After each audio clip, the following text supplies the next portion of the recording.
Le livre de Daniel est un livre composite qui se découpe en deux grosses sections, du chapitre 1 au chapitre 6.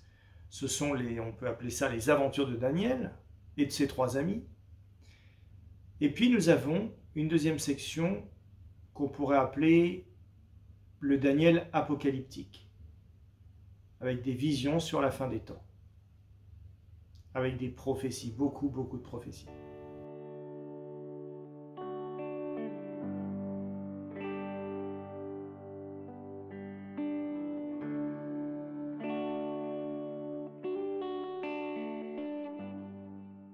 La tradition chrétienne a fait de Daniel un des grands prophètes aux côtés de Jérémie, Ésaïe et Ézéchiel. Pour autant, ce n'est pas la position des Juifs rabbiniques. Dans le Tanakh, composé de 3 sections, je les redonne, la loi, les prophètes et les autres textes qu'on appelle les Ketuvim. Eh bien, le livre de Daniel fait partie des Ketuvim. Ce choix des rabbins repose sur des raisons tout à fait faciles à comprendre. D'abord, contrairement à Ésaïe, Jérémie et Ézéchiel, le livre de Daniel a été écrit tardivement et sans doute à une époque postérieure à la mort du personnage principal qui est Daniel. Comme le Canada Dry, le livre de Daniel, ça a la couleur des prophètes, ça a l'odeur, la saveur des prophètes, mais ce n'est pas un livre des prophètes. La deuxième raison, outre la datation du livre, qui est sans doute en fait anti-daté, en tout cas pour certaines sections, c'est que le livre de Daniel est écrit en 2 langues. D'abord en hébreu, le premier chapitre, et puis le tout début du deuxième chapitre, et ensuite il passe à l'araméen. Comme tu le sais sans doute, la langue sacrée pour les Juifs, c'est pas l'araméen, c'est l'hébreu.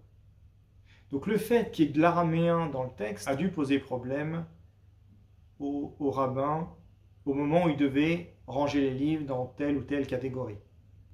Les rabbins, je te le disais, considèrent l'hébreu comme la langue sacrée, ce qui veut dire qu'il n'est pas envisageable qu'un prophète s'exprime dans une autre langue que l'hébreu.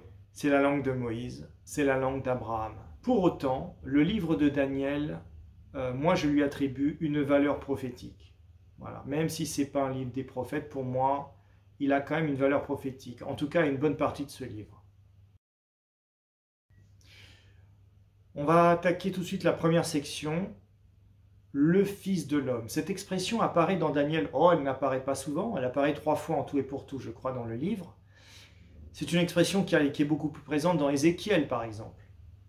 Mais dans Daniel, nous avons une indication du sens à donner à cette expression énigmatique que Jésus utilise pour lui-même. Grâce à Daniel, on peut comprendre que le Fils de l'homme ne désigne pas forcément, en tout cas pas uniquement Jésus. Pendant que je regardais dans mes visions nocturnes, quelqu'un qui ressemblait à un Fils de l'homme est venu avec les nuées du ciel. Il s'est avancé vers l'Ancien des jours, et on l'a fait approcher de lui. On lui a donné la domination, la gloire et le règne. Et tous les peuples, les nations et les hommes de toute langue l'ont servi. Sa domination est une domination éternelle qui ne cessera pas, et son royaume ne sera jamais détruit. On peut lire également au psaume 115, au verset 16, « Les cieux sont les cieux de l'Éternel, mais il a donné la terre au Fils de l'homme. » Les fils de l'homme désignent les hommes débonnaires, c'est-à-dire ceux qui sont doux, c'est-à-dire ceux qui, parmi les hommes, hériteront la terre, selon Matthieu 5,5, dans les béatitudes qu'on trouve au tout début du Sermon sur la montagne. Les fils de l'homme sont les héritiers de la terre. Le Fils de l'homme avec un grand F, c'est Jésus. La gloire accordée au Fils de l'homme est l'apanage de Jésus et de ses fidèles. Car plus loin dans le texte, on comprend que le Fils de l'homme ne désigne pas ici une seule personne, mais selon ce qui est indiqué dans la suite de la prophétie, les saints du Très-Haut recevront le royaume et ils le posséderont éternellement, d'éternité en éternité. Dans la vision de Daniel, la corne fait la guerre aux saints, jusqu'au moment où l'Ancien des jours est venu faire justice aux saints du Très-Haut. Le moment où les saints ont pris possession du royaume est alors arrivé. Il n'y aurait donc pas un seul et unique Fils de l'homme. Chaque saint du Très-Haut est appelé Fils de l'homme pour régner éternellement aux côtés de Jésus. Telle est une des merveilleuses promesses cachées dans cette expression Fils de l'homme et que le livre de Daniel nous révèle. Ainsi donc, les sanctifiés en Christ sont eux-mêmes des élus, des oints, des Christ, des petits Christ. L'expression Fils de l'homme leur est également attribuée. Pour le dire plus simplement, les fils de l'homme sont les justes, dans le cœur desquels Dieu a écrit sa loi. Je te lis le psaume 11, où il est écrit « L'Éternel est dans son saint temple. L'Éternel a son trône dans les cieux. Ses yeux regardent, ses paupières sondent les fils de l'homme. L'Éternel sonde le juste. » Il y a bien un parallèle entre les fils de l'homme et le juste. On va maintenant parler des lions. Alors les lions, c'est intéressant de voir, enfin c'est pas une spécificité de Daniel, mais on voit dans Daniel que, tu connais cet épisode au chapitre 6, Daniel et ses 3 amis sont jetés dans la fosse aux lions. Mon Dieu a envoyé son ange et fermé la gueule des lions, qui ne m'ont fait aucun mal parce que j'ai été trouvé innocent devant lui. Les lions ont pour proie, dans l'évangile, dans le langage prophétique, ont pour proie les hommes, ceux qui désobéissent à l'Éternel. Que ce soit des Juifs, des Israélites ou des païens, qui que ce soit. C'est ainsi que Satan lui-même est comparé à un lion en recherche d'une proie facile dans l'Église, pour la dévorer. Le lion dévorera les pécheurs qui ne se seront pas placés sous l'autorité, sous la protection de Jésus, en pratiquant l'amour et la justice. La Bible relate plusieurs cas de personnes désobéissantes aux ordres de l'Éternel et qui ont été tuées par le lion. On peut le voir, tu peux voir ça en 1 Roi 13, 24, en 1 Roi 20, 35, 36. Dieu compare sa propre colère à celle du fauve, car la voracité des lions sert la colère divine. Israël lui-même, en se détournant de Dieu, s'était exposé aux menaces des fauves. L'Assyrie et Babylone, en tant que bourreaux du peuple hébreu, sont à leur tour comparés à des lions. Et on arrive ici dans le contexte de Daniel, puisque Daniel, le livre de Daniel se passe au moment où les Juifs ont été déportés à Babylone, ça se passe là-bas. Daniel se trouve, c'est un Juif, donc il fait partie des déportés à Babylone. Et donc son peuple, il est au milieu d'un peuple qui s'est égaré, leur cœur s'est égaré dans le péché. C'est toujours la désobéissance qui propulse l'homme dans la gueule du lion. A contrario, et là on arrive donc à Daniel, les fidèles, les serviteurs de Dieu, n'ont rien à craindre des lions. On le voit avec David, 1 Samuel 17, on le voit avec Benaïa, un prophète, en 2 Rois 23, 20. On le voit avec le juge Samson, donc juge 14, 6. Mais également avec l'âne revenu de Béthel, en 1 Roi 13, 28. Et c'est encore le cas de Daniel. Ceux qui obéissent au Christ seront épargnés. L'Église est représentée par le reste des hommes que Jésus aura sauvés des lions. David implorait son Dieu pour échapper à la gueule du lion. On le voit dans le psaume 22, par exemple. Mais également au psaume 35, au psaume 58. Je vais te lire le psaume 34, qui en parle également. Face à des lionceaux misérables et affamés, ceux qui cherchent l'Éternel ne seront privés d'aucun bien. Donc on a bien ici des serviteurs, des saints, qui ne risquent rien face à l'appétit vorace des lions. C'est aussi ce qu'on peut lire dans un autre psaume, le psaume 91, un psaume anonyme. Tu marcheras sur le lion et sur l'aspic, tu fouleras le lionceau et le dragon. Puisqu'il m'aime, je le délivrerai, je le protégerai puisqu'il connaît mon nom. C'est le moment où je vais aborder avec toi la partie un peu plus délicate de mon exposé. Je vais te parler d'une section que je pense pseudépigraphe, la fameuse section en hébreu, et oui en hébreu, bien que ce soit la langue sacrée, justement c'est ça qui m'a mis un peu la puce à l'oreille.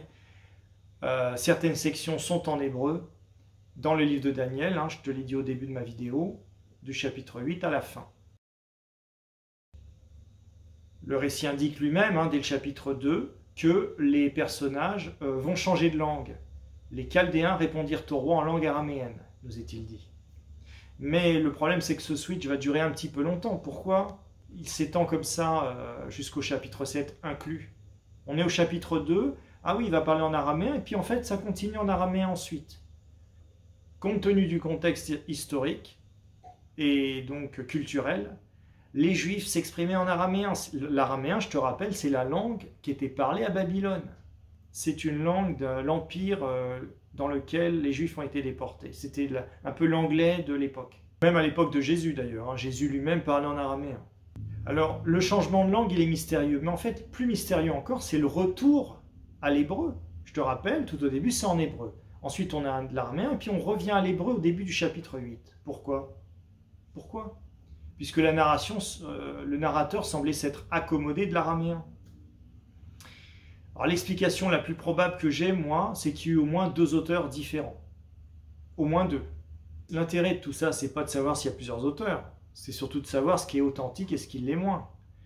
Et moi, j'ai tendance à croire que ce qui est authentique, c'est pas l'hébreu, c'est l'araméen. Puisque culturellement, les gens s'exprimaient en araméen, il n'y a pas de raison que les prophètes parlaient en hébreu. Je pense que le recours à l'hébreu est venu ensuite, c'est une traduction de l'araméen, ou alors un ajout d'histoires supplémentaires, notamment sur des prophéties qui, à partir du chapitre 8, j'ai l'impression que ce sont des ajouts tardifs au texte d'origine, en hébreu. Et pourquoi en hébreu? Pour peut-être l'hébreu, pour accréditer de manière artificielle le texte de Daniel. Alors il y a des éléments à charge. D'abord, il y a un oxymore. On nous parle de la cessation du sacrifice perpétuel. Alors moi, ça me dérange. Pourquoi, si c'est perpétuel, ça s'arrête? Quelque chose de perpétuel, ça ne s'arrête pas. Daniel 8, 11, 12. D'ailleurs, ce sacrifice perpétuel, c'est une référence probable à l'Holocauste dont il est question en Nombre 28. Tu iras faire un tour si ça t'intéresse. J'ai oublié de préciser, le livre de Daniel est considéré comme le livre le plus récemment écrit de tout l'Ancien Testament. Les prédictions me posent un problème également. Il y a des prédictions déjà dans les premiers chapitres du livre, sauf qu'à partir du chapitre 8, on est un petit peu trop précis à mon goût. Moi, j'ai l'impression que les 2300 soirs et matins, Daniel 8, ça a une valeur symbolique difficile à saisir, mais à la rigueur, peu importe le sens qu'il faut lui donner.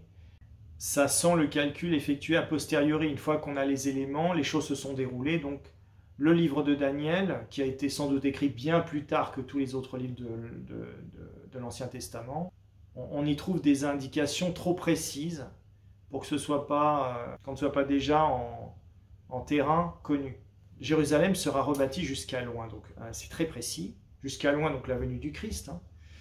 Il y a 7 semaines et 62 semaines. Maintenant, je m'en retourne pour combattre le chef de la Perse. Et quand je partirai, voici, le chef de Yavan viendra. Alors Yavan, c'est les mêmes lettres en hébreu, Yod, Vav, Nun.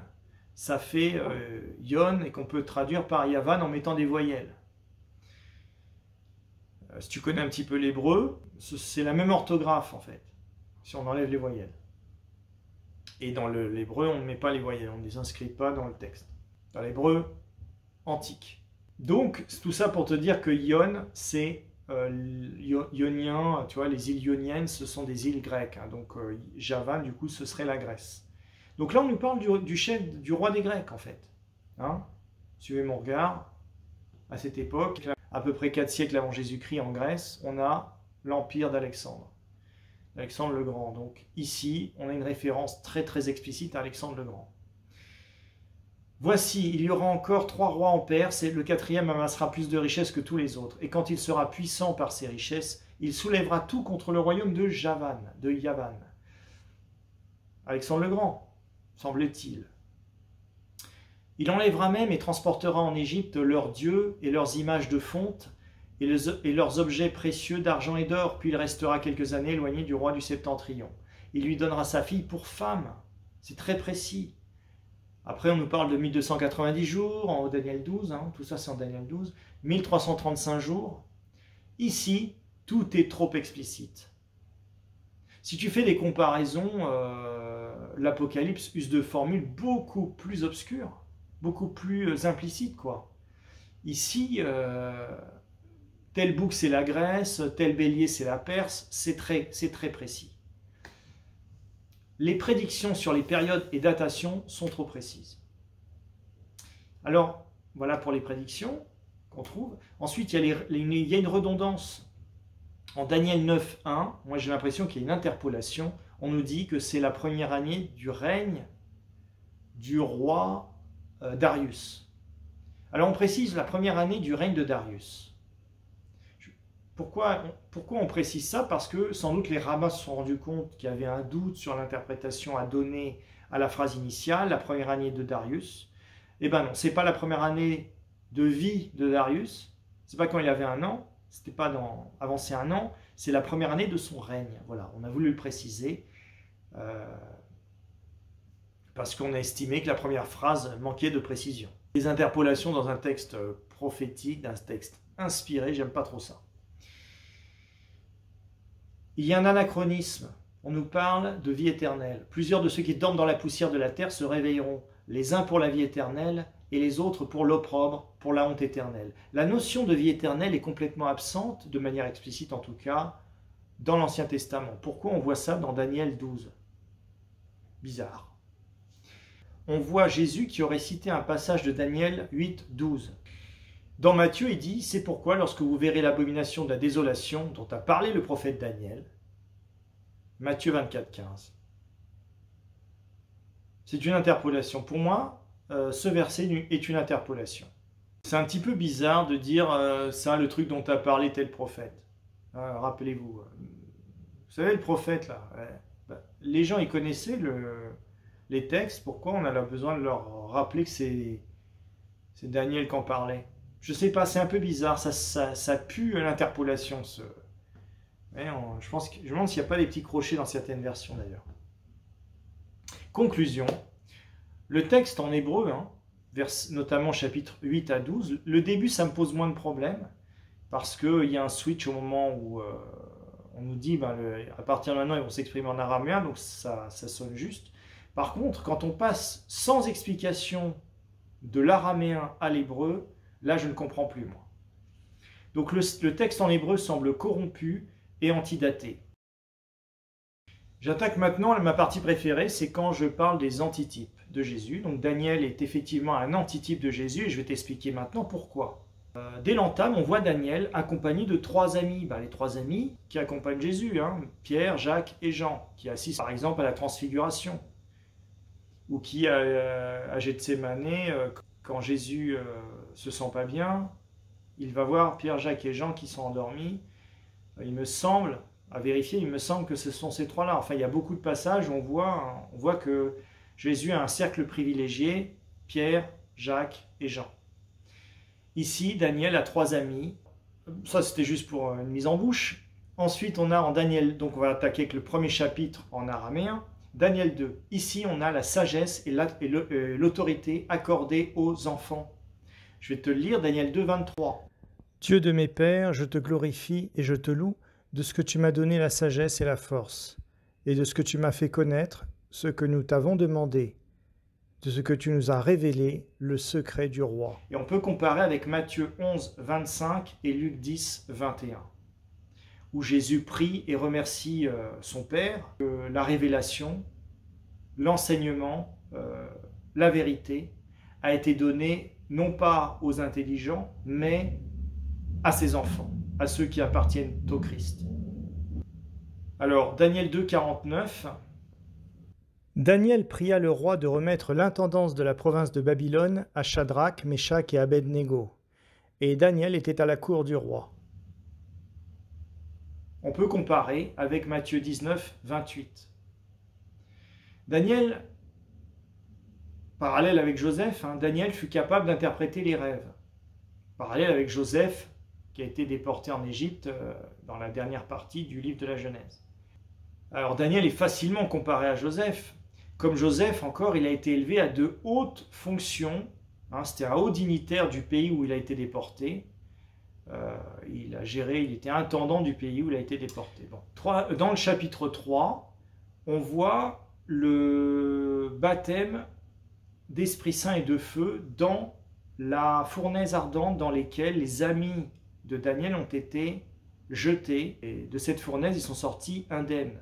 On peut associer ça à un baptême d'Esprit Saint et de feu, puisque, je te le rappelle, l'Esprit Saint est comparé à un feu. Il n'y a pas beaucoup d'autres épisodes où les gens sont jetés dans les flammes comme ça et ils ressortent vivants dans les récits de la Bible. On a ça dans Daniel 3. En Daniel 4, on a la repentance d'un roi, de Nabuchodonosor, Nebuchadnezzar, selon les versions, selon les traductions. Donc Nebuchadnezzar, cette repentance permet à l'arbre, c'est une image, de retrouver son feuillage, de retrouver sa vigueur. Et à la bête de Babylone, hein, Nabuchodonosor était littéralement devenu une sorte de taureau, avec des griffes d'aigle, voilà, à cette bête de redevenir un homme. La repentance, donc, qui fait finalement, il y a à nouveau ce retour à la notion de fils de l'homme. Il s'agit de redevenir homme, l'homme tel que l'homme auquel Dieu a voulu que nous ressemblions. Daniel 5, alors là on est sous le roi Belshazzar. On a le roi qui voit écrit quelque chose sur le mur et qui interprète, c'est Daniel. Daniel explique les Écritures. Eh bien, Jésus fait la même chose. Daniel 6, sous le roi Darius, Daniel sort indemne des ténèbres de la fosse aux lions. Donc, c'est le thème de la résurrection, un peu comme avec Jonas, quand il est jeté dans la mer et recraché sur le rivage par le gros poisson. Ici, Jésus, lapsus révélateur, Daniel sort indemne de la fosse aux lions. C'est la résurrection. Pourquoi? Le texte le dit. Pierre dit ça de Jésus. Comme il était irréprochable, il n'était pas possible que la mort le retienne en son pouvoir. Et bien ici, Daniel, comme il est irrépréhensible, il n'était pas possible qu'il soit enterré dans la fosse aux lions, dévoré par les lions. Les satrapes, ici, dans Daniel, jouent un peu le même rôle que les scribes et les lévites, qui cherchent des motifs pour accuser le prophète. Donc Jésus pour les lévites, mais pour Daniel, c'était les satrapes qui le cherchaient à l'accuser.